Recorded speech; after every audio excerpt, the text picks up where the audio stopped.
여러분 안녕하십니까? 오늘도 정치권 소식 현안들 자세히 이야기 나눠보겠습니다. 국민의힘 강전의 대변인 더불어민주당 이승훈 전략기획 부위원장과 함께합니다. 안녕하십니까? 안녕하세요. 네. 자, 지난해 비상계엄 당일 국회에 투입됐던 김현태 707 특수임무단장이 어제 국방위 전체 회의에 참고인으로 출석한 발언 파장이 적지 않습니다.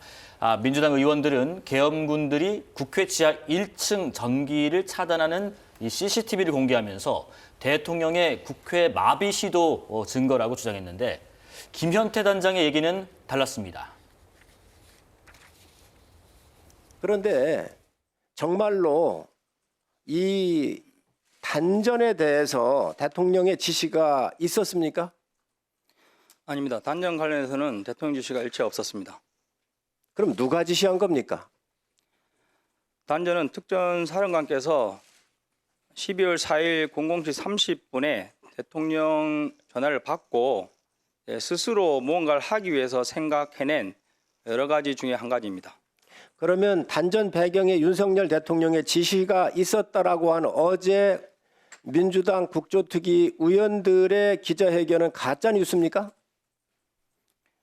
내용이 맞지 않은 뉴스입니다. 그러니까 김현태 단장은 대통령의 단전 지시는 없었다. 곽종근 전 특전사령관의 지시였다는 주장인데 뭐 단전은 곽 전 사령관도 자신의 지시였다고 헌재에서 증언하기도 했었는데 강 대변인 그럼 다시 한번 확인이 된 건가요? 그렇죠. 김현태 단장은 거기에 대해서 다시 한번 확인을 한 것이고 그 전에 말씀하신 것처럼 곽종근 사령관 역시 본인 스스로의 판단이었다라고 이야기를 했습니다만 민주당 측에서는 그것이 대통령의 지시가 아니냐라고 계속적으로 의혹을 제기했었던 것이죠.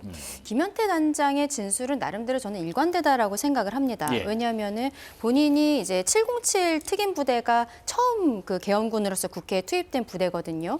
근데 들어왔을 때 많은 국민들께서 생방송으로 보면서 의아했던 것이 왜 헬기에서 내려서 군이 뛰어들어가지 않는 것인가. 군이 들어왔다는 것도 놀랍긴 하지만 걸어 들어가는 부분들, 뭔가 좀 여유 있어 보이는 부분들이 의아하다라는 것을 많은 분들께서 생각을 하셨을 텐데 김현태 단장이 지난번에도 증인으로 나와서 한 이야기가 본인은 건물 확보만이 임무였다는 거예요. 뭐 국회의원을 끌어내라라든지 그런 것들에 대한 임무가 없었기 때문에 건물 확보만 하면 된다는 생각이 있어서 헬기 세대가 다 올 때까지 기다린 것이 아니라 한 대, 24명만이 그냥 걸어서 들어간 것이다라고 이야기를 했고 가보니까 밖에 이제 국민들이 있었기 때문에 국민들과의 어떠한 좀 불미스러운 접촉 같은 것들을 차단하기 위해서 창문을 깨고 들어간 것은 본인의 판단이었고 그리고 케이블 타이로서 건물을 좀 봉쇄를 하면은 사람들이 들어오지 못하게 해서 질서 유지가 되지 않을까라고 생각했다는 것이죠. 이러한 상황들을 봤을 때 707 특임 부대라는 것은 특별히 그렇습니다. 원래의 임무는 처음 유사시에 전쟁이 났을 때 북의 수뇌부를 원점 타격하는 부대거든요. 이들이 처음으로 국회에 들어갔을 때 만약에 국회의원들이 계엄 해제 표결을 못하게 한다거나 뭐 이런 형태의 임무가 주어졌다면 당연히 무엇보다도 누구보다도 잘 해낼 수 있는 부대였던 거예요. 그런데 그러한 임무가 전혀 없었고 건물 확보만이 임무였다고 생각했던 것이 우리가 동영상으로서 생방송으로 봤던 것과도 맞닿아 있는 진술이 아닌가라고 생각합니다. 민주당 국조특위 위원들도 조금 전에 기자회견을 하면서 좀 반박은 하긴 했습니다. 이번에는 CCTV에 담긴 단전 시도를 두고 시력 테스트를 시키냐 하면서 민주당은 의원들을 끌어내려고 한 윤 대통령 지시를 수행하기 위한 것이다. 실질적인 단전 지시자는 윤 대통령이 아니겠느냐. 이런 주장 아니겠습니까? 그러니까 왜 자꾸 국회에서 이렇게 국민들께 한글 테스트를 하는지 모르겠어요. 그 맥락을 봐야 되는 거 아니겠어요? 김현태 단장 같은 경우는 대통령과 직접 통화를 하지 않았잖아요. 곽종근 특수전 사령관에게 전화해서 무슨 말을 했겠습니까? 지금 의결 종족수가 안 찼으니, 즉 국회의원 150명이 안 됐으니 끌어내라고 했다고 한다면 결국에는 계엄 해제 요구를 못하게 하기 위해서 끌어내라는 거잖아요. 그런데 곽종근 특수전 사령관이 김현태 단장한테 지금 끌어낼 수 있는 상황이냐라고 물어보니까 아니 뭐 테이저건도 쓸 수 없고 공포탄도 쓸 수 없는 상황입니다라고 하니까 그러면 단전이라도 한번 해볼 수 있겠냐라고 하는 얘기를 했다라고 하잖아요. 그러면 대통령이 의결 종족수를 채우지 않기 위해서 끌어내라는 지시가 없었다라고 한다면 공포탄이나 테이저건이나 또는 이런 얘기 단전이라 이 얘기가 나올 필요가 자체가 없거든요. 그래서 결과적으로 보면 대통령의 지시가 없었다면 단전할 필요가 있었느냐 이런 차원에서 얘기인 것이지. 예. 아니 대통령이 지시하지 않지 않았나요? 맞죠. 김현태 단장한테 지시하지 않은 건 맞고 대통령의 지시를 이행하기 위해서 단전을 고민해 본 것이다. 이런 측면에서는 결국 대통령이 지시라는 걸 알 수 있고 국무회의 과정에서도 MBC나 언론기관들, 한겨레 등의 언론기관들에 대해서 단전 단수 문건이 있었잖아요. 그건 결국에는 이 계엄을 실행하는 과정에 있어서 단전이라든가 단수가 필수적으로 요청한 상황이고 대통령실에서 요청했다라고 볼 수 있기 때문에 네. 결과적으로 대통령의 지시로 볼 수 있다라고 생각됩니다. 강 대변인, 그런데 이제 조금 전에도 언급하셨습니다마는 어제도 그런 발언이 있었습니다. 국회 본관 지하 1층이 약 6분간 꺼져 있던 네. 상황과 관련해서 김현태 단장은 계엄 해제 표결을 방해할 목적이 아니었다. 네. 그리고 비상등도 들어왔었다. 뭐 암흑천지 상황도 아니었다. 건물 봉쇄 후에 건물을 확보하는 지시였다라고 다시 한번 강조하기도 했어요. 그렇죠. 건물 확보를 하는 과정에 있어서 단전에 대해서 곽종근 사령관이 한번 알아보라고 했던 것이고 그래서 본인이 지하로 내려갔다라고 이야기하지 않았습니까?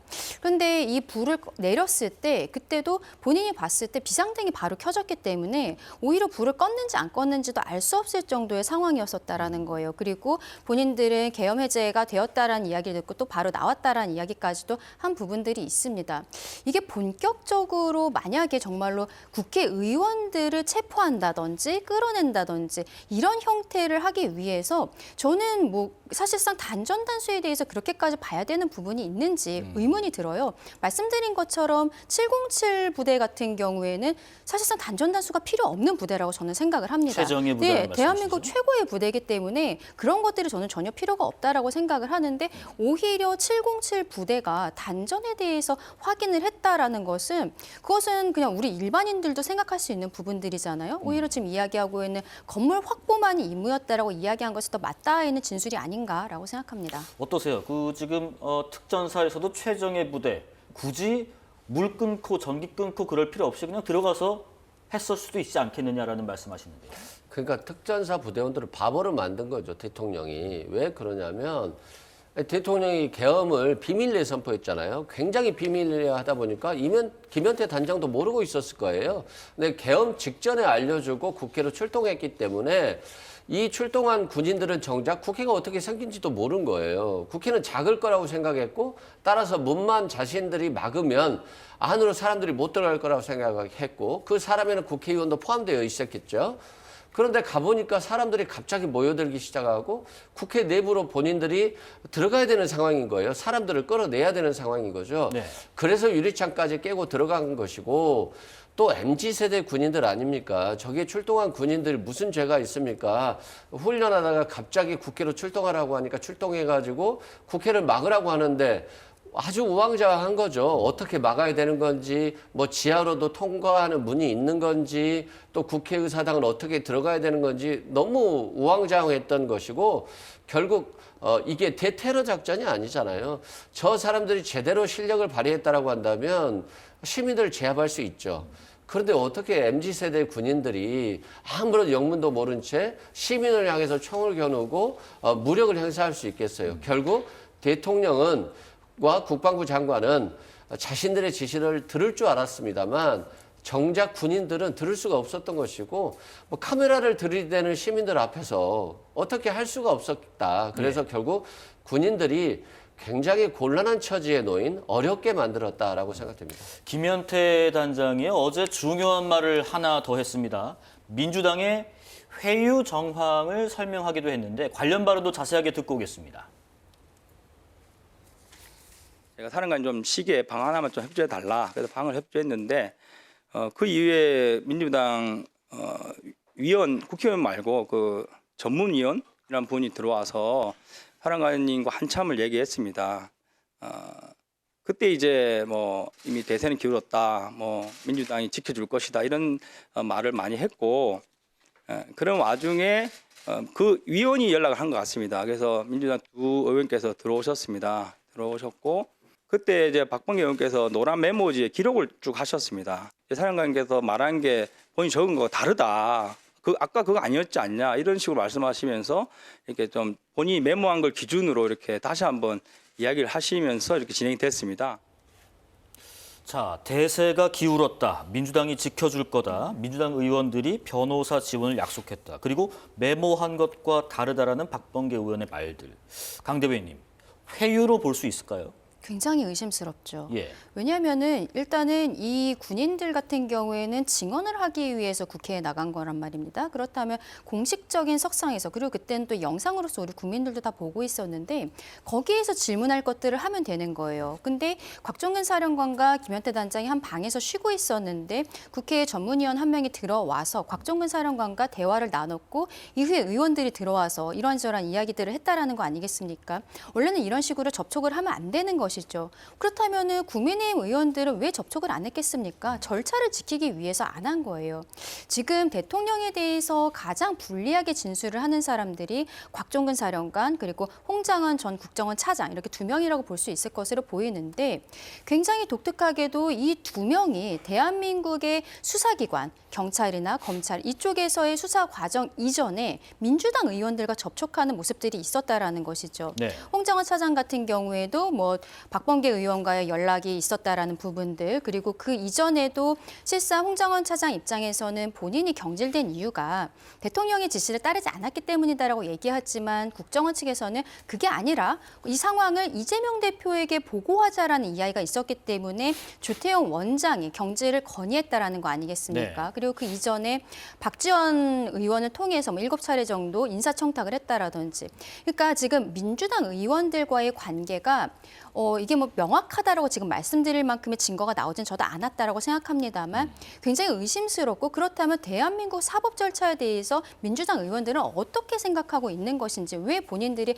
먼저 접촉을 해서 변호사도 만약에 본인이 어렵다면 뭐 국선 변호인도 들어갈 수 있는 것이고요. 스스로 알아서 할 수 있을 것인데 민주당이 지켜주겠다, 변호사를 붙여주겠다 이런 형태의 이야기를 한 것은 누가 보아도 굉장히 의심스러운 정황이다라고 말씀드리고 싶습니다. 예. 이승훈 부위원장님, 지금 근데 그런 얘기도 있습니다. 회유를 정말 했다면 더 센 발언이 나왔어야 되는 거 아닌가? 뭐 그런 지적도 일부 있어요. 근데 이제 이게 이런 걸 회유라고 할 수는 없는 게요. 예. 회유에서 거짓말을 얻어내야 되는 거잖아요.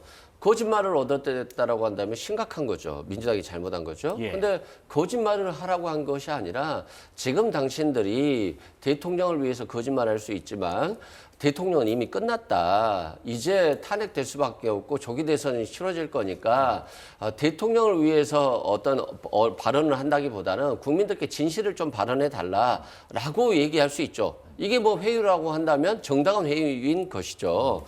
그런 측면에서 예. 뭐 이분들이 오히려 그래 그렇지 대통령이 이제 끝난 것 같으니까 진실을 그대로 말해야 되겠다. 거짓말이 며칠이나 갈 수 있겠어라고 생각해서 진실을 말한 것이고요. 뭐 국회의원이란 말을 안 했다. 국회의원이란 말을 안 했어도 의결 종족수가 안 채워졌으니까 빨리 끌어내 하면 국회의원이 추정이 되는 거잖아요. 그런 측면에서 뭐 데리고 나오라고 했다거나 끌어내라고 했다거나 이게 문맥에 큰 차이가 없거든요. 한글의 차이고 대통령이 좀 과격하게 발언했다고 한다면 끌어내라고 했을 것이고 아니 좀 부드럽게 말했다라고 한다면 국회의원도 빨리 데리고 나와라고 했을 것이기 때문에 네. 만약에 김현태 단장이 정말로 뭐 민주당의 회유를 통해서 곽종근 사령관이 거짓말을 했다라고 한다면 그 거짓말에 대한 얘기를 해야 되는 것인데 회유했다라고만 할 뿐 거짓말의 대상이 없기 때문에 그냥 곽종근 사령관도 국민의힘이 진행하는 국회에서의 진술에 그냥 적당한 뉘앙스로 맞춰준 게 아닌가 싶습니다. 예. 민주당이 지켜줄 거다. 이 말에 대해서는 어떻게 생각하세요? 아니 그런 거죠. 예. 지금 공익 제보자로서 당신은 지금 어차피 엄청나게 내란죄로 처벌될 건데 여기에서 제일 먼저 진실을 밝힌다라고 한다면 민주당에서 공익 제보자로 될 수 있도록 해보겠다. 공익제보자. 공익 제보자의 경우에는 자신이 한 행위에 대해서 책임이 상당히 감액될 수 있거든요. 그래서 아마 공익 제보자 얘기는 충분히 했을 것으로 보여지고요. 네네. 이제까지 뭐 국민의힘에서 민주당이 회유했다라고 주장하지만 민주당이 무슨 거짓말을 하라고 했다라고 하는 것은 나오지 않기 때문에 이런 논란들은 뭐 금방 사그라들지 않을까 싶습니다. 김현태 단장의 어제 발언 중에서요. 한 가지만 더 듣고 오겠습니다. 2월 10일 날 그 사령관께서 답변한 내용은 의결 종족수가 아직 안 채워진 것 같다.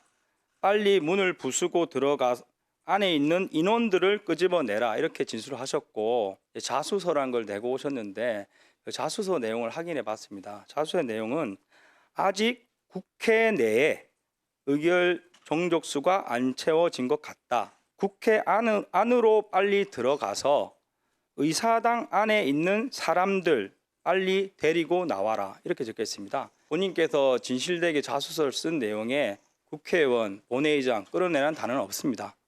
그래서 이런 것들이 좀 변형되지 않았을까 하는 우려를 하고 있습니다. 검찰 자수서에는 의사당 안에 있는 사람들 데리고 나와라. 국회의원, 본회의장 끌어내라는 단어는 없었다. 그런데 하루 뒤에 국회 발언에서 끄집어내라로 달라졌다. 데리고 나와라. 끄집어내라. 약간 뉘앙스의 차이가 있는 것 같기도 한데 이게 회의로 인한 것인지 아닌지는 판단할 수 없지만은 강 대변인 발언 내용이 달라진 건 확실해 보이나요?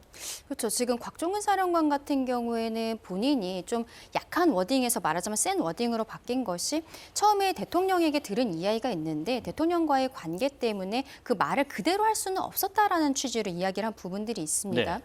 그런데 그렇다라고 보아도 국회의원, 본회의장 끌어내라 이런 단어는 핵심 중에 핵심이라고 볼 수밖에 없는 것이거든요. 그런데 지금 김현태 단장이 이야기하고 있는 것은 국회의원이 아니라 지금 사람들이라고 이야기를 하고 있고 예. 본회의장이 아니라 그냥 의사당 안에 있는 이런 형태로 지금 그 자수서 안에 있다고 하지 않았습니까?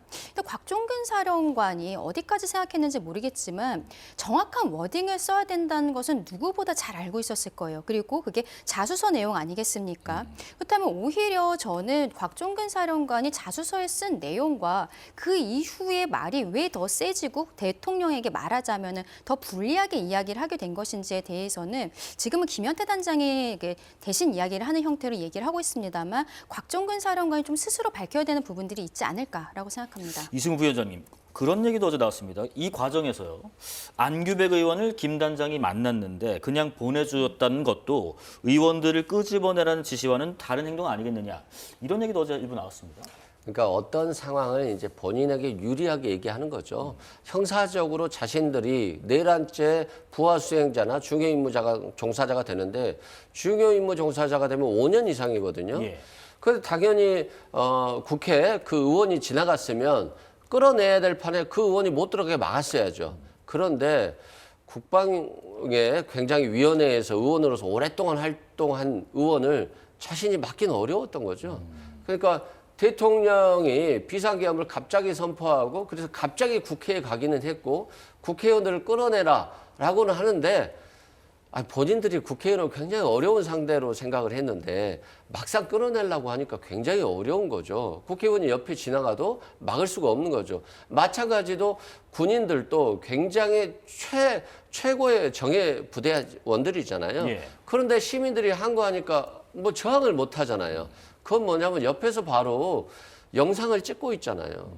그리고 그 영상을 본인들도 군부대에 있을 때 핸드폰으로 다 봐왔잖아요. 근데 자신의 모습이 찍힌 영상이 이제 앞으로 돌아다닐 줄 아는데 아무리 그게 대통령의 지시고 특전사령관의 지시라 할지라도 순식간에 이게 불법이라는 걸 알잖아요. 국회의원들 쫓아내고 끌어내려고 한다면 폭력을 써야 되고 위력을 써야 되는 것인데 예. 결국 못했고 그래서 윤석열 대통령이나 김영현 전 장관이 정말 어리석었다. 이게 성공할 수 없는 내란을 성공할 수 있다라고 생각하고 한 것 자체가 어리석었는데 문제는 자신들이 그 책임을 자신들만 진다라고 하면 괜찮은데 저기에 출동한 군인들이 무슨 죄가 있습니까? 그러니까 본인들도 좀 살아야 되는데 예. 참 살기 어려운 상황이어서 그 뉘앙스나마 자신들에게도 좀 유리한 뉘앙스를 택하고 있다 이렇게 생각됩니다. 하나만 더요. 김 단장이 어제 이런 얘기도 했어요. 마치 저희를 이용해서 폭동을 일으키려는 느낌을 받았다. 왜 이런 느낌을 받았다고 보세요? 지금 그 이야기를 한 그 전체적인 맥락을 예. 봤을 때는 우리가 영상으로 그때 보았듯이 군은 군대 그 창문을 깨고 들어갔습니다만 그 이상의 어떤 폭력적인 행위들은 하지 않았거든요. 예. 그런데 그 안에 있었던 보좌진이라든지 국회 직원이라든지 이런 사람들이 뭐 이렇게 가구 같은 것들 앞에 뭐 쌓아놓기도 하고 그리고 소화기를 터뜨리고 좀 네. 이렇게 오히려 그쪽에서 더 폭력적인 모습들이 있었던 것이죠. 그걸 우리가 영상으로 다 보았는데 김현태 단장 입장에서는 약간 그 폭력을 유도하는 듯한 느낌이 있었다라는 이야기를 한 것으로 보입니다. 그러면 만약에 그때 군에서 어떤 감정적인 뭐 동요라든지 이런 것들이 있어서 이렇게 힘으로 제압을 하게 됐을 때는 정말로 큰 일이 일어나지 않았겠습니까? 근데 앞서 말씀드린 것처럼 707 부대 같은 경우에는 뭐든지 다 할 수 있는 부대거든요. 그럼에도 불구하고 본인들은 건물 확보만이 임무였다라고 생각했기 때문에 안규백 의원도 지나가는데 그냥 지나가고만 말았고 지금 본인들에게 소화기를 터뜨리고 뭐 가구 같은 것들 앞에 쌓아놓고 있는 안에 있는 직원들에 대해서 전혀 문제 제기하지 않았다. 그렇게 이야기한 것으로 보입니다. 위원장님 혹시 하실 말씀 있으실까요? 그러니까 그거잖아요. 예. 대통령이 이제 계몽령이다. 계몽령. 뭐 계엄을 하려고 한 게 아니라 경고성 계엄이다라고 하시는데 보세요. 이렇게 그 김현태 단장조차도 저항이 만만치 않아서 굉장히 부담스러웠고 그게 폭동으로 진행될 상황이었다라고 하는 것은 결국 계엄이라고 하는 것은 그냥 계몽령으로 끝날 수가 없는 거예요. 굉장히 어떤 우발적인 상황이 올 수가 있고 과거에 계엄을 했잖아요. 계엄 과정에서 많은 총을 쐈고 그래서 많은 국민들이 희생됐잖아요. 그 과정에서 국회가 계엄을 해제 요구를 하지 않으면 과거에 그 상황이 재현될 수 있다고 생각을 하기 때문에 강력하게 저항을 한 거거든요. 국민들이 저렇게 강력하게 저항을 했기 때문에 군인들도 하면 안 되겠구나. 이게 자신의 행동이 불법이겠구나라고 하면서 스스로 빠져준 거예요. 그래서 이 곽종근 특수전 사령관도 마찬가지예요. 지금은 자신이 잘못했다라고 하면서 진실을 밝히고 있지만 진실을 밝혔다라고 해서 과거의 잘못이 용인되는 건 아니잖아요. 예. 그래서 여인영 방첩사령관이나 이진우 사령관 그리고 곽정근 특수전 사령관은 대통령과 계엄 전부터 수차례에 걸쳐서 만나서 이 계엄을 모의했기 때문에 실은 굉장히 중환형으로 처벌될 사람들이고 중요 임무 종사자입니다. 그래서 지금이라도 깊이 반성하는 게 나중에 형사재판에서는 유리하지 않을까 싶습니다. 윤 대통령 측에서는요, 어제 김현태 단장의 이런 발언 등을 고리로 해서 민주당 의원들이 곽 전 사령관을 회유를 했고 탄핵 소추를 시작한 거다. 민주당 의원들의 공작이다라는 입장을 냈는데 그러니까 어떻게 보면 국회의원을 끌어내라는 말이 있었느냐 또 정치인을 체포하라는 지시가 있었느냐 이 두 가지가 내란 혐의 적용하는 큰 축 중에 하나일 텐데 이것이 민주당의 공작으로 흔들리고 있다는 논리인 것 같아요. 근데 민주당 김용민 의원의 반박도 눈에 띕니다. 이미 민주당은 12월 4일 탄핵안을 발의하고 5일에 내란죄 고발장을 경찰에 접수했다. 그러니까 홍장원, 곽종근의 발언과 대통령의 탄핵은 관련이 없다라는 논리인 것 같아요. 강 대변인. 탄핵안을 발의만 했었죠. 예. 결국 가결된 것은 12월 14일 아니겠습니까? 그러면 가결이 되기 위해서는 국민의힘 의원들의 동의가 일부 필요했던 것인데요. 그렇기 때문에 오히려 내란 프레임을 더 씌운 것이 아니냐라는 이야기가 나오는 것이죠. 네네. 헌법재판소에서 탄핵 그 과정에 있어서 내란죄 부분을 뺐을 때 안철수 의원도 만약에 그 내란죄가 없었다면 그 탄핵소추 사유에 없었다면 나는 찬성하지 않았을 것이다라고 이야기하면서 사기 탄핵이다라는 이야기를 했었잖아요. 예. 민주당 입장에서는 당시에 대통령의 탄핵을 가결시키기 위해서는 국민의힘 의원들의 동의가 필요했었던 것이고 그러기 위해서는 이러한 내란 프레임 같은 것을 씌워서 제대로 확인되지 않은 부분들을 마치 사실인 것처럼 이야기하면서 호도하는 것이 필요하지 않았었나라고 생각합니다. 중요한 알맹이가 빠졌다는 말씀을 하시네요. 아니 내란 프레임을 씌웠을 때 뭐 국민들이 동의하지 않으면 프레임이 짜지나요? 안 짜지죠. 국민들이 동의하기 때문에 이 프레임이 공고해지는 것이고 이 사건 발생 직후에 국민들이 뭐라고 생각했습니까? 아 정말 내란은 절대 말 같지도 않은 소리다. 일어날 수 없는 것이다. 했는데 일어났잖아요. 거기서 이제 국민들이 충격이 받은 거죠. 그래서 계엄군이 국회를 출동한다. 선관위를 출동한다. 그것도 상식적이지 않게 야구방망이와 복면을 가지고 간다. 상식적으로 이해할 수 없잖아요. 그때 이제 국민들이 분노했던 것이고 그때만 해도 빨리 탄핵시켜야 된다는 국민들의 압도적인 지지가 있었기 때문에 일단 탄핵 심판 소추서를 냈는데 여기에 있어서 이제 내란 행위라고 하는 것은 탄핵 심판에서 적용될 수 있는 거지만 내란 죄라고 하는 것은 형사 재판에서 하는 거거든요. 그래서 민주당에서도 이제 급하게 내다 보니까 내란 행위하고 내란 죄를 다 같이 넣었는데 죄 부분은 형법 재판에서 다투는 거니까 죄 부분은 빼고 내란 행위에 대해서는 그대로 탄핵 심판을 하는 것이기 때문에 사실상은 내란이 그대로 들어가 있는 거거든요. 예. 그래서 이게 내란 행위가 빠졌다, 뭐 내란 죄가 빠졌다라고 하는 것은 뭐 전혀 사실과 맞지 않다라고 생각됩니다. 지금 이 변호사님 말씀하신 것처럼 예. 결국에는 탄핵안이 가결되기 위해서는 국민의힘 의원들의 동의가 필요하고 국민의 의원들의 동의가 있으려면 국민들께서 많이 분노하고 탄핵이 되어야 된다는 생각을 가지셔야 되는 것이죠. 그런데 그때 나왔었던 과정을 보면 12월 3일 비상계엄이 있었고 12월 6일경에 곽종근 사령관이 그 민주당 그 김병주 의원이 김병주 유튜브요. TV에 출연을 예. 하고 그리고 홍장원 국정원 차장이 체포명단이라고 하면서 그때 국민의힘에서는 말하자면 그때 한동훈 전 당대표가 대통령의 탄핵에 대해서 입장을 변경하고 이런 혼란의 시기가 있지 않았습니까? 그때 나왔었던 곽종근, 홍장원의 진술들이 오염되었을 수 있다는 것을 국민들께서 이제야 알게 되신 거예요. 그때부터 민주당 의원들이 접촉을 했는가?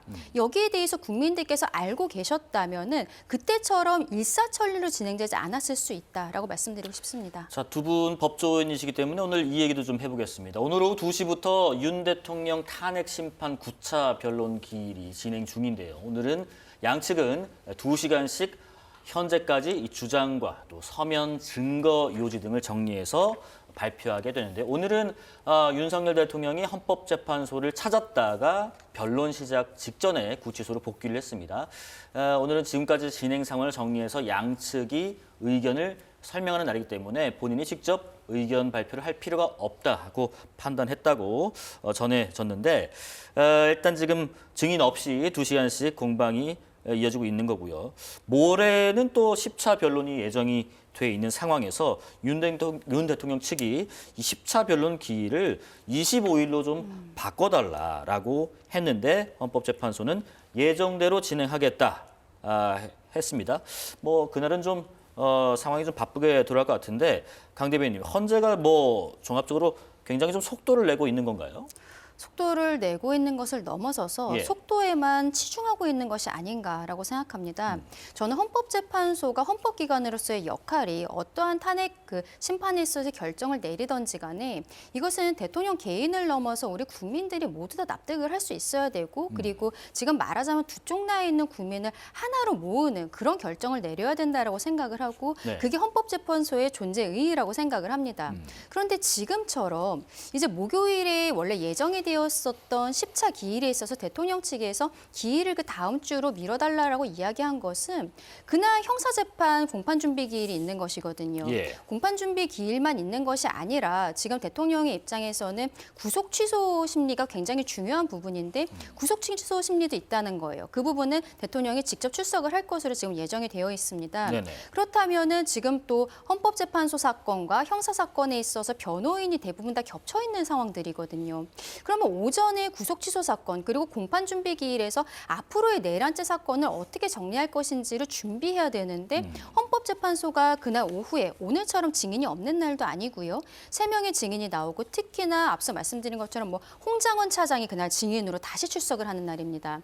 재판에 있어서 굉장히 준비할 게 많아요. 이게 방어권 보장이 되어야 되고 거기에 대해서 충분히 납득을 해야만 어떤 결론이 나든 간에 우리 국민들이 받아들일 수 있다고 생각하는데 예. 이 10차 변론 기일에 있어서의 그 재판이 분명히 겹친다는 것을 알고 있음에도 불구하고 형사 사건은 오전이고 헌법재판은 오후니까 괜찮아라고 이야기하는 헌법재판소의 이 결정은 굉장히 유감이다라고 예. 말씀드리고 싶습니다. 지금 말씀하신 것처럼 속도에만 너무 치중하고 있다. 더군다나 20일에는 한덕수 총리, 홍장원 전 차장, 또 조지호 경찰청장까지 증인으로 출석할 예정인데 이 너무 준비할 수 있는 방어권 보장 측면에서 너무한 거 아닌가 하는 주장이 있습니다.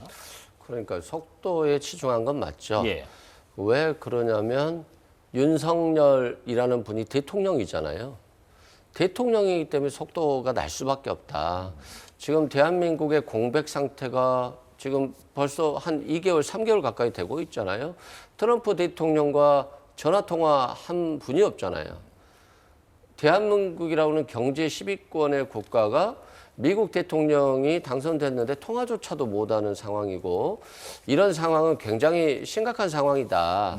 라고 말씀드리고요. 예. 경제, 외교, 안보, 국방, 통일 모든 것을 통할하는 대통령이기 때문에 그 공백을 지속할 수 없어서 탄핵 심판을 빨리 해서 대통령이 중대한 직무집행에 위법이 없다라고 한다면 복귀시켜서 대통령직을 수행할 수 있도록 하는 것이고 직을 도저히 수행할 수 없다라고 하면 탄핵을 인용해서 새로운 대통령을 뽑게 하는 것이거든요. 그래서 윤석열 대통령이 대통령이기 때문에 불가피하게 받아들일 수밖에 없는 숙명이다라고 생각이 되고요. 또 지금 형법재판은 오전이잖아요, 오전. 예. 오전이기 때문에 기존의 많은 재판 과정을 통해서 이미 대부분 다 준비가 됐었어요. 그래서 오전과 오후이기 때문에 헌법재판소에서 아마 연기를 안 한 것 같고요. 저는 연기될 수도 있다라고 봤던 이유 중에 하나가 국민의힘이나 대통령이 추천한 헌법재판관들이 버티기를 하면서 연기해야 된다라고 한다면 사실상 연기할 수밖에 없는 상황이 올 수 있거든요. 그럼에도 불구하고 연기가 안 됐다라고 하는 건 국민의힘 추천 또는 대통령 추천 몫의 헌법재판관들도 이 대통령 측의 재판 연기 요청이 좀 부당하다라고 본 것이에요. 그래서 탄핵 가능성이 더 높아지고 있다라고 보는 것이고요. 예. 헌법재판은 헌법재판은 성질에 반하지 않는 한도에서 형사재판을 준용하기 때문에 헌법재판은 재량권이 참 많다라고 말씀드립니다. 예. 지금 대통령에 대해서 뭐 8차례 변론기를 재판부에서 직권으로 정했을 때 그때도 일주일에 2번씩 한다는 것에 대해서 변호인 측에서 굉장히 좀 반발했었거든요. 그런데 묵살을 하고 그리고 심지어 증인 신문을 하루에 3명씩 했습니다. 그러면 일주일에 6명의 증인이 나오는 거예요. 네. 그거를 실질적으로 법조계에서 봤을 때는 이 대통령 탄핵 심판에 있어서 일주일에 6명을 증인 신문한다?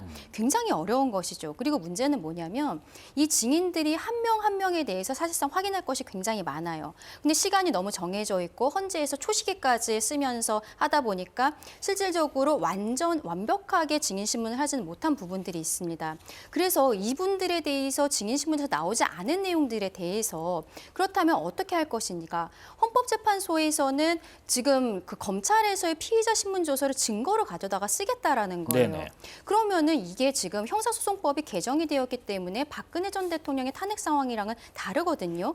지금 현행 형사소송법에서는 검찰 단계에서의 피의자 신문 조서는 아무리 본인이 그때 사인을 하고 변호사가 입회를 해도 재판에 있어서 이것을 부인했을 증거 능력이 없습니다. 그런데 이것을 헌법재판소에서 대통령 탄핵 심판에 있어서 증거로 쓰겠다라고 하는데 헌법재판소에서는 헌법재판 나름의 그 기준이 있기 때문에 괜찮다라고 이야기를 하고 있어요. 국민들께서 받아들이시기 어려운 거죠. 네. 만약에 하루에 뭐 한 명이라든지 충분한 증인 신문이 이루어져서 이미 이 피의자 신문 조서 내용들이 대부분 뭐 이야기가 다 다루어졌다면 모르겠습니다만 이런 식으로 일주일에 6명씩 증인 신문을 하고 부족한 부분에 있어서는 피의자 신문 조서를 가져다 쓰겠다. 그리고 이런 상황에서 예. 대통령이 오전에는 형사 재판을 가는데 오후에도 3명의 증인 신문을 하면서 이제 마무리 수순으로 간다는 것에 대해서는 굉장히 좀 불합리하다. 피고인의 방어권에 대해서 전혀 생각하지 않는 처사다라고 예. 말씀드리고 싶습니다. 충분한 심리가 이루어지지 않고 있다. 그리고 반대로 대통령 탄핵이라는 어떻게 보면 지금 상황에서 더 시간을 끌기 어려운 정도로 빨리 진행을 할 필요가 있는 중요한 부분이라는 말씀 해주셨습니다. 정치권 현안 얘기 좀 해보겠습니다. 여야가 주 52시간 근무제 적용 예외에 큰 이견을 보이면서 반도체 특별법 처리가 불발됐습니다. 여야는 서로의 탓이라면서 공방을 벌이고 있는데요. 먼저 국민의힘 목소리 듣고 오겠습니다. 민주당이 결국 반도체 특별법에서 주 52시간 예외 조항을 삭제하기로 했습니다. 국내 반도체 산업의 경쟁력 강화를 위한 절실한 요청을 묵살해버린 것입니다. 지난 3일 이재명 대표는 반도체 특별법 토론회에서 몰아서 일하기가 왜 안 되느냐고 묻는데 할 말이 없더라면서 사실상 유연성 확보에 동의했습니다. 그런데 불과 2주 만에 입장을 또 바꾸었습니다. 요즘 들어 성장을 외치는데 정작 성장하는 것은 이재명 대표의 거짓말 리스트뿐입니다. 자, 권성동 원내대표가요. 이재명 대표가 동의를 사실상 했지 않느냐. 그런데 또 2주 만에 말을 바꾸면서 거짓말하고 있다. 민주당 이재명 대표는 SNS 통해서 반박을 했습니다. 국민의힘의 몽리로 불발된 것이다. 있다라는 입장입니다. 국가의 미래가 걸린 산업의 경쟁력이 발목 잡히고 말았다. 이승훈 부위원장님, 어느 쪽에서 더 큰 잘못을 저지르고 있는 겁니까?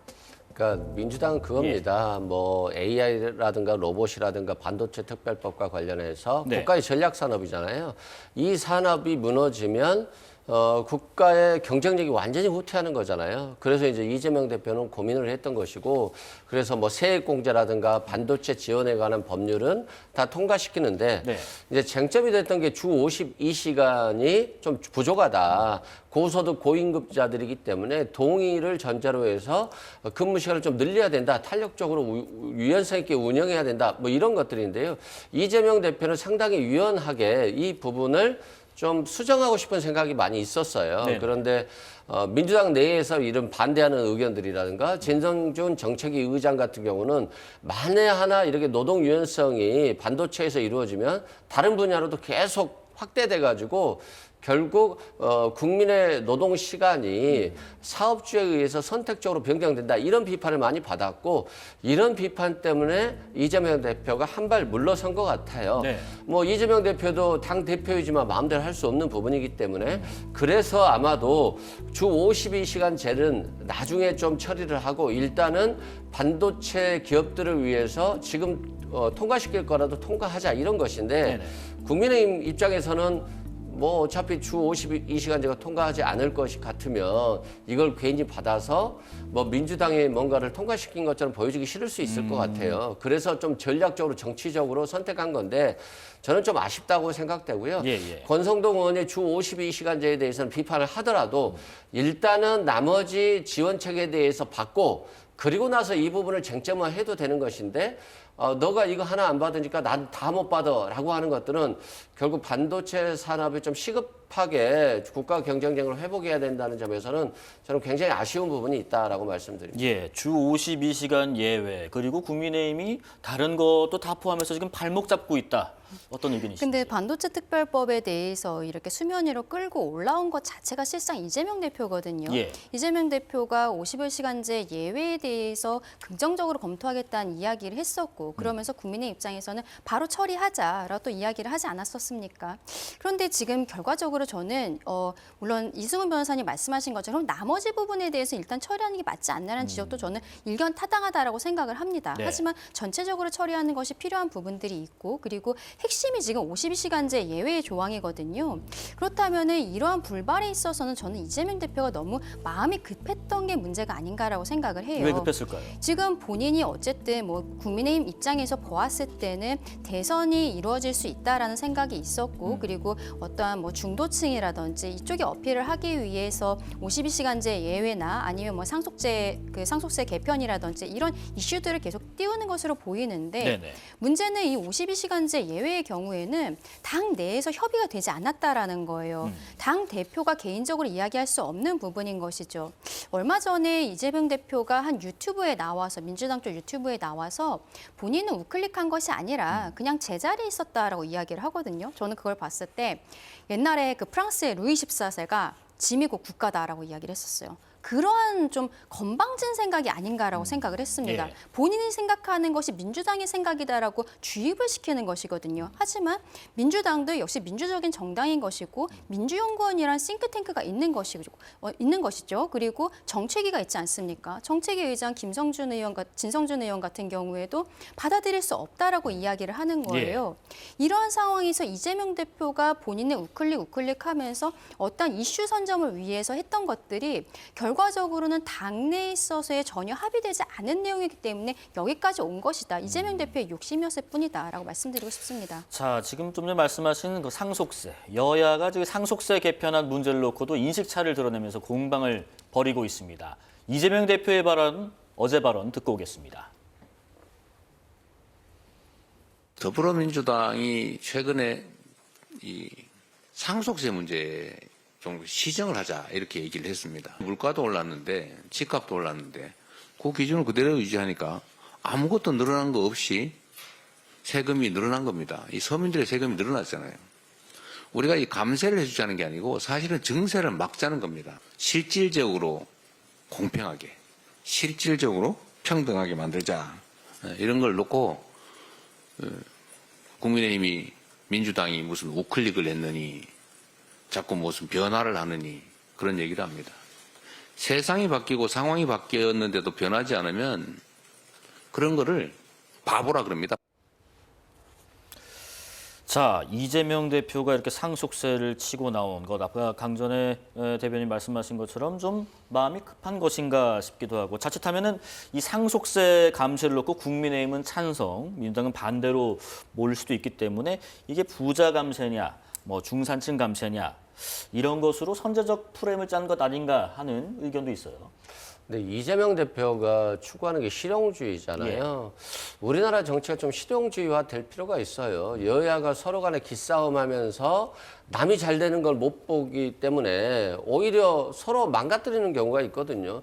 지금도 마찬가지죠. 이 상속세 문제도 서로 타협을 해서 좀 완만하게 하면 되는 것인데 서로 하나씩 주고 받으면 되는 거잖아요. 근데 과거의 정치는 싸우다가도 그 다음날 서로 하나씩 주고받는 게 정치가 있었는데 이제는 모든 걸 자기 혼자 다 가지려고 하다 보니까 오히려 변화가 이루어지지 않고 고정된 상황이 되는 것이고 이 상속세도 실은 28년이 됐기 때문에 개정될 필요가 있어요. 저 같은 경우도 실은 배우자 공제 같은 경우는 평생을 같이 살면서 같이 버는 거잖아요. 네. 이혼을 할 때도 재산 분할이 요즘 5대5로 거의 다 되거든요. 그러면 세금을 안 내요. 그런데 배우자가 일방이 사망을 했다라고 해서 세금을 많이 내는 건 적절하지 않기 때문에 사실상 같이 만든 재산이 있었기 때문에 이건 공제액은 늘려야 되는 게 맞는 것 같고요. 다만 이제 최고 세율 같은 경우는 30억 이상을 번 사람만 최고 세율이 50%이거든요. 네네. 그래서 이걸 40%로 깎아준다라고 한다면 엄청난 혜택이 되는 부분이 있어요. 그래서 민주당은 50% 기존안을 그대로 하자는 것이고 국민의힘은 40%이기 때문에 저는 뭐 서로 간의 주장이 팽팽하다라고 한다면 조금씩 양보해서 타협안을 내는 게 28년간 멈춰있던 상속세 안을 좀 개편하는 것이기 때문에 좀 지혜의 묘미를 갖춰야 되는데 지금 국민의힘 입장에서는 조기 대선 국면으로 접어들 것을 우려해서는 인 거인지 이재명 대표가 하는 걸 모두 다 반대만 하고 있기 때문에 결국에는 한 치 앞도 나가지 못하는 면이 있어서 좀 많이 아쉬운 부분이 있습니다. 강 변호사님, 어떻게 봐야 됩니까? 지금 민주당은 국민의힘이 주장하는 상속세 최고세율 인하를 부자 감세, 공제 금액을 늘리는 민주당안이 중산층 감세라고 주장하고 있거든요. 근데 상속세율에 대해서 지금 국민의힘이 막 이게 아니면 안 된다라고 지금 그런 입장을 견지하고 있는 것은 아니죠. 네. 그러한 형태로 작년에도 정부 안이 나왔었던 부분들이 있는 거고요. 근데 하나 좀 물어보고 싶은 것은 이재명 대표가 최근에 여러 가지 뭐 경제적인 정책이라든지 이런 이야기를 하면서 삼성전자급을 6개를 더 만들겠다. 그리고 뭐 민주당이 집권하면은 코스피 바로 3,000으로 되게 하겠다. 뭐 이런 이야기들을 하고 있어요. 근데 이런 것들을 하기 위해서는 지금 대기업들이 특히 무엇을 원하는지에 대해서 들어보면 항상 상속세율에 대한 이야기들이 나옵니다. 근데 여기에 대해서도 결과적으로는 공제액에 대한 부분도 중요하지만 우리가 증시를 밸류업하기 위한 부분들이라든지 이런 걸 하면은 기업에게 들어가고 있는 과도한 상속세에 대해서도 손을 봐야 되는 건 맞거든요. 근데 이러한 부분들에 대해서 이야기하지 않으면서 삼성전자급을 6개 만들겠다. 코스피를 뭐 3,000으로 하겠다. 이러한 이야기들을 하고 그리고 중산층에 대해서만 뭐 본인들이 혜택을 주는 것처럼 마치 뭐 초부자에 대해서는 아니고 중산층에 대해서만 신경 쓰는 것처럼 이야기하고 있는데 굉장히 이건 언어 도단적이다라고 말씀드리고 싶습니다. 네. 그리고 어쨌든 세율에 대한 거 나중에 종부세에 대한 이야기도 뭐 차차 하게 될 것이라고 생각은 하는데요. 이건 민주당이 그동안에 가지고 왔던 생각들이 있어요. 근데 이재명 대표가 앞서 말씀드린 50시간제 예외 때도 마찬가지입니다. 당에서의 그동안에 갖고 있었던 생각과 개인이 가지고 있는 생각이 좀 다른 부분에 있어서 실용주의라고도 할 수 있겠지만 당내의 어떤 민주적인 합의 절차를 거친 이후에 국민의힘에게 제안해야 되는 것이 아닌가라고 생각합니다. 네, 지금 그 헌법재판소에서 계속해서 그 변론이 진행 중인데요. 9차 변론 기일이 조금 전에 이런 내용이 들어왔습니다. 헌재가 20일에 탄핵 심판 변론을 1시간 늦춰서 시작하는 게 어떠냐. 문형배 헌법재판소 소장 권한대행이 그런 얘기를 했다고 합니다. 1시간을 좀 늦춰도 되겠느냐 해서 1시간씩 늦추는 걸로. 그 3시, 5시, 7시 이렇게 홍장원 1시간 이렇게 쭉쭉쭉 늦춰서 하는 것으로 정리를 했다고 하는데 앞서서는 2시로 예정된 윤석열 대통령 탄핵 심판 10차 변론기를 변경 없이 그대로 진행하겠다고 했는데 뭐 이야기를 들어보니까 일리가 있는 것 같다라고 문영배 대행이 언급을 했다고 하네요. 1시간 정도 늦추는 것에 대해서 의견 잠깐 뭐 들어볼까요? 뭐 1시간 정도는 운영의 미를 예. 보여주는 것이기 때문에 저는 뭐 헌법재판소에서 잘했다 생각하고 네. 또 뭐 이게 옳고 그름을 떠나서 대통령 측에서 피청구인 측에서 요구하는 것들을 네. 어느 정도 수용할 필요는 있어요. 그래서 1시간 정도 수용한 것은 잘했다라고 보고요. 다만 이게 이제 자꾸 이제 헌재에서 예. 너무 속조전을 거쳐서 윤 대통령 측에게 불리하게 한다라고 하지만 사실상 증인들이 나와서 대통령 말에 동조하는 주장들을 계속한다거나 기존의 수사기관에서의 진술을 번복하면서 뭐 검찰의 회유 압박에 의해서 거짓말을 했다거나 이런 얘기들이 나온다면 재판은 좀 길어질 수밖에 없는 상황인데 윤석열 대통령 측의 유리한 증인들이 답변을 회피하는 방식으로 진행을 하고 있기 때문에 결국 검찰 피의자 신문조서의 신빙성이 더 높아지는 측면이 있거든요. 네. 그렇기 때문에 지금 윤석열 대통령 측이 원하는 대로 재판을 끌고 가는, 시간을 끌고 가는 부분에 있어서는 조금 어려운 측면이 있을 것으로 보여집니다. 예.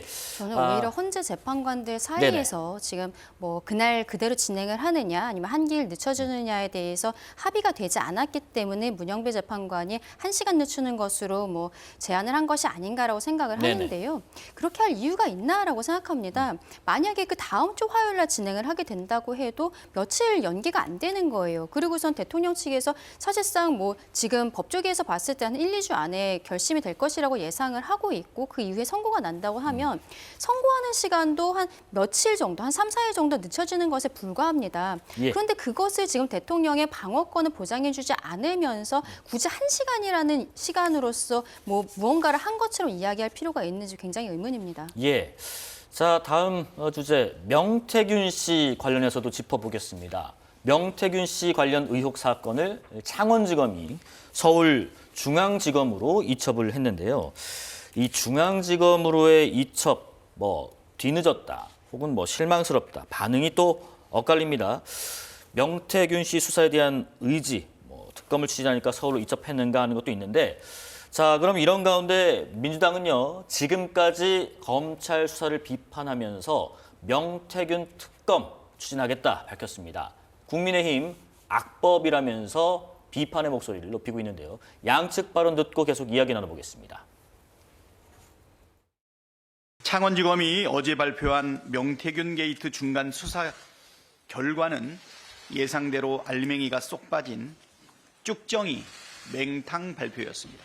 검찰이 공천 개입 국정농단 몸통 윤석열 김건희 부부에 대한 수사를 한없이 지연시키거나 은폐, 축소하는 게 아니냐는 국민적 의심만 커지고 있습니다. 결국 명태균 특검이 답입니다. 12.3 내란 사태의 직접적 원인이 된 명태균 게이트의 전모를 밝히고 부전과 부패로 나라를 망친 자들을 단죄하기 위해 명태균 특검은 필수 불가결합니다. 김건희 여사 특검법의 위헌, 위법적 요소를 고스란히 답습한 악법입니다. 특검법의 수사 대상을 살펴보면 마음만 먹으면 국민의힘 총선 과정 전반을 들여다볼 수 있도록 하여 특검 법안이 사전선거운동의 도구로서 여당과 유력 정치인을 노골적으로 겨냥한 표적 입법임을 설명하기에 충분합니다. 국민의힘은 사법체계의 근간을 흔드는 명태균 특검법에 결코 동의할 수 없으며 민주당이 특검법을 일방 통과시키는 경우 제2요구권 행사를 적극 요청할 예정입니다. 자, 양측 발언에 대한 의견 들어보겠습니다. 먼저 이승훈 부위원장님, 지금 위헌, 위법적 요소를 답습한 악법이다 이렇게 얘기하고 있습니다. 그러니까 저게 또 만약에 민주당으로 정권이 바뀌면 예. 이제 바뀔 거예요. 특검 해야 된다라고 바뀔 거예요. 저게 드루킹 특검이라든가 최순실 특검 때만 해도 국민의힘에서 다 통과시켰던 법들이거든요. 뭐 브리핑이라든가 또 특검 추천을 야당에게 주는 것.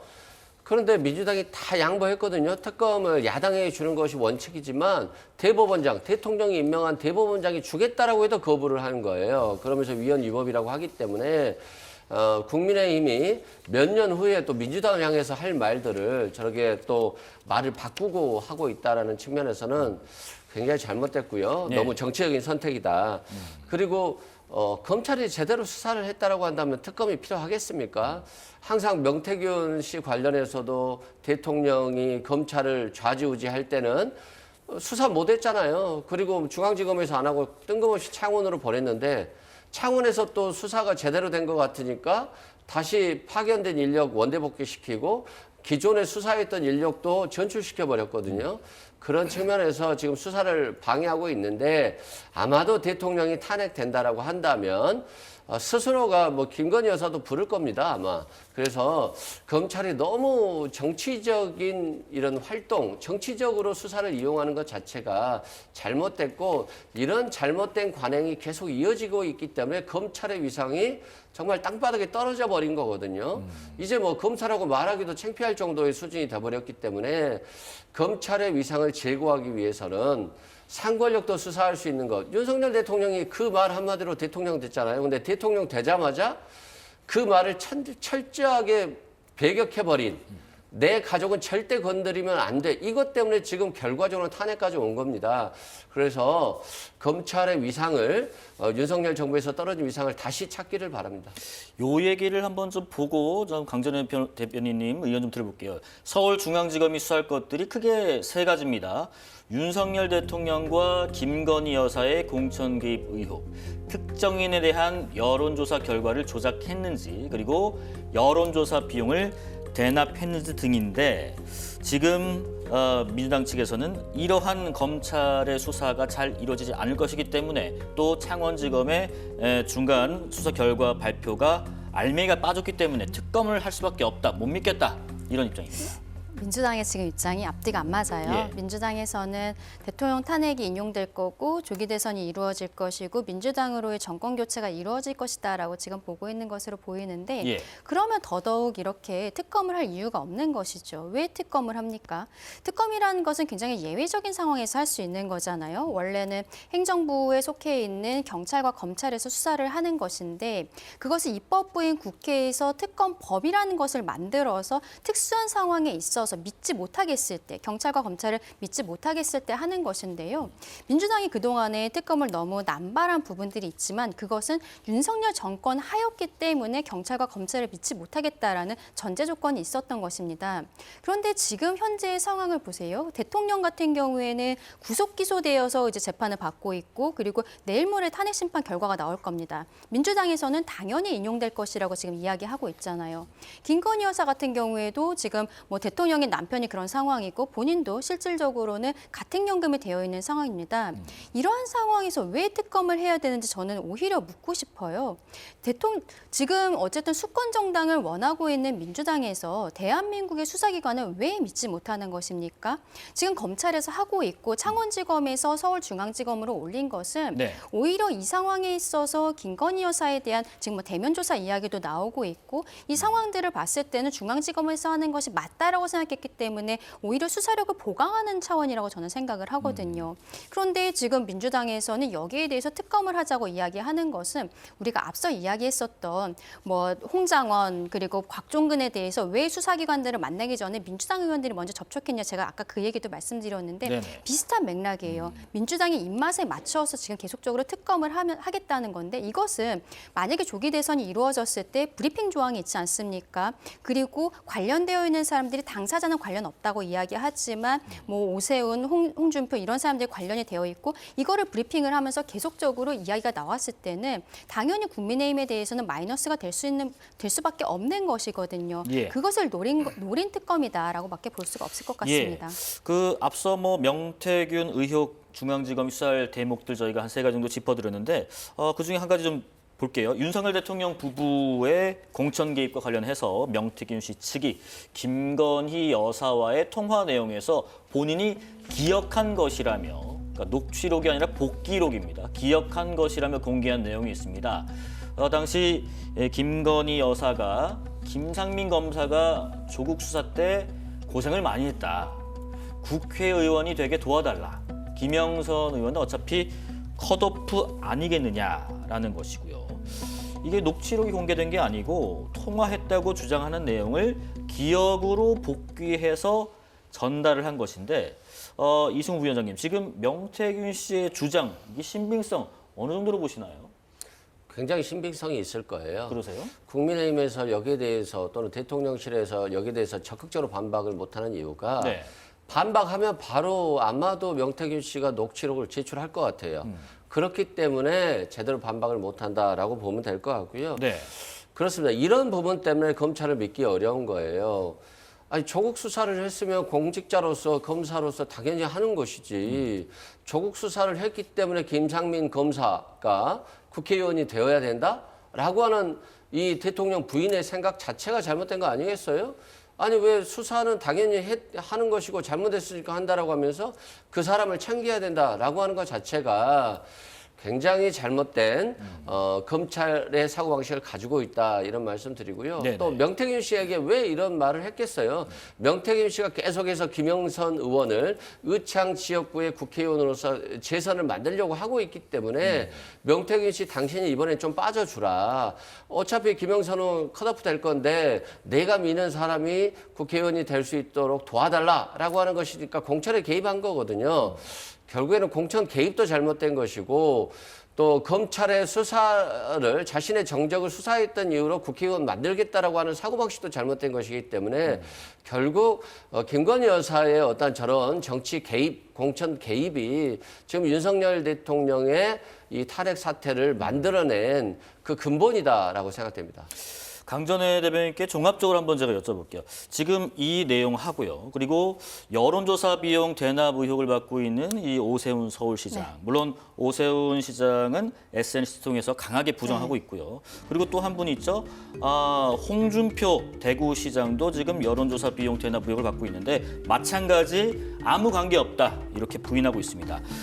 여쭤보고 싶은 거는요. 명태균 씨의 주장, 네.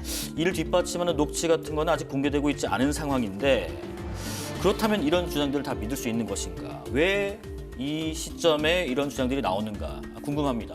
명태균 씨는 정치 브로커였잖아요. 예. 그리고 본인이 살겠다라고 지금 뭐 계속적으로 민주당 박주민 의원도 접촉을 했었고, 네. 본인이 가지고 있는 자료를 민주당에게 주겠다라는 형태로도 많이 이야기를 했고, 언론을 통해서도 대통령 내외에 대해서 압박이 되는 듯한 이러한 이야기들을 많이 했던 사람입니다.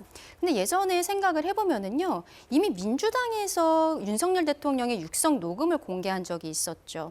그때 이제 뭐 김영선 의원의 공천과 관련해서 그 명태균 씨와 대통령이 직접 이야기하는 녹취를 공개를 한 적이 있었습니다. 네. 그때 민주당에서 다른 녹음들도 분명히 가지고 있었을 거예요. 근데 그것이 가장 파급력이 크다고 생각을 했기 때문에 그 녹취를 공개를 했었던 것이고, 명태균 씨와 관련해서는 김건희 여사 특검에 녹여놨다가 지금은 아예 하나를 새로 빼놓은 부분들이 있는데, 앞서 말씀드린 것처럼 조기 대선 과정에 있어서 브리핑 조항 이런 것들을 이용해서 본인들이 민주당이 대선에서 유리하게 가도록 하겠다라는 의지라고밖에 볼 수가 없을 것이라고 생각을 합니다. 네. 왜냐하면은 처음에 이제 김건희 여사 특검이라든지 이런 것들이 소리가 잦아들게 된 경위는 처음에 대통령이 탄핵이 되었을 때는 민주당에 대한 여론이 굉장히 좋았고, 그 대통령과 국민의힘에 대한 여론이 각종 여론조사에 굉장히 안 좋게 나왔거든요. 그런데 최근에 오히려 국민의힘에 대한 지지율, 그리고 대통령 개인에 대한 지지율이 치솟는 가운데에서 민주당이